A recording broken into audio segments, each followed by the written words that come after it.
بسم اللہ الرحمن الرحیم۔ السلام علیکم، بنت ہوا چینل میں خوش آمدید۔ امید ہے آپ سب خیریت سے ہوں گے۔ ہمیشہ کی طرح ویڈیو شروع کرنے سے پہلے ایک بار درود پاک پڑھ کر حضور نبی کریم حضرت محمد صلی اللہ علیہ وآلہ وسلم کی خدمت میں تحفہ ہدیہ نذرانہ پیش کرتے ہیں تاکہ یہ آخرت میں ہماری نجات کا سبب بن سکے۔ اللہم صلی علی سیدنا محمد وعلی آل سیدنا محمد وبارک وسلم۔ قرآن مجید کا کلام جو ہر لمحے دلوں میں سکون اور روشنی کی کرن بن کر آتا ہے، کبھی ایک ایسی جگہ تھی جہاں اس کی تلاوت 400 سال تک مسلسل جاری رہی۔ یہ وہ کہانی ہے جسے سن کر دل ایمان سے سرشار ہو جاتے ہیں۔ یہ وہ مقام تھا جہاں قرآن کی تلاوت کبھی رکتی نہیں تھی۔ ہر وقت، ہر دن، ہر رات یہی تلاوت کی آواز گونجتی رہتی تھی، اور وہ جگہ دنیا میں اپنی نوعیت کی واحد جگہ تھی۔ آج ہم آپ کو ایک ایسی ہی تاریخی حقیقت سے روشناس کروانے جا رہے ہیں جس میں ایک سلطان کی محبت اور عزم نے قرآن کی تلاوت کا ایک ایسا سلسلہ قائم کیا جو دنیا کی تاریخ میں اپنی نوعیت کا واحد تھا۔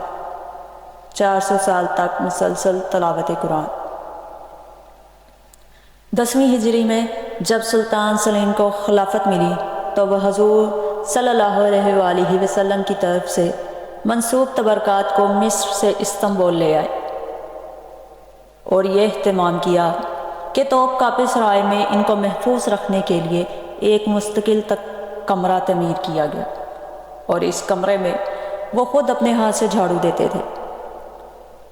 اس کے علاوہ اس کمرے میں انہوں نے حفاظ قرآن کو مقرر کیا جو کہ 24 گھنٹے یہاں تلاوت قرآن پاک کرتے رہے۔ حفاظ کی ڈیوٹیاں مقرر تھیں اور ایک جماعت کا وقت ختم ہونے سے پہلے دوسری جماعت آ کر تلاوت شروع کر دیتی تھی۔ اس طرح یہ سلسلہ بعد کے خلفاء نے بھی جاری رکھا۔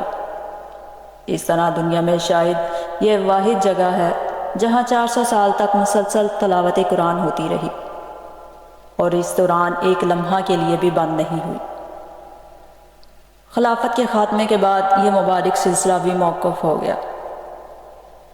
یہ کہانی ہمیں بتاتی ہے کہ قرآن کی تلاوت نہ صرف ایک عبادت ہے بلکہ ایک ایسا عظیم عمل ہے جسے ہم اپنے معاشرتی اور روحانی زندگی میں اپنا کر اپنی تقدیر بدل سکتے ہیں۔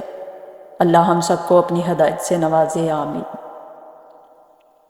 اگر آپ کو اس تاریخی اور ایمان افروز کہانی نے دل سے متاثر کیا ہو تو ہمارے چینل کو سبسکرائب کریں تاکہ ایسی مزید روحانیات سے بھری ویڈیو آپ تک پہنچ سکے۔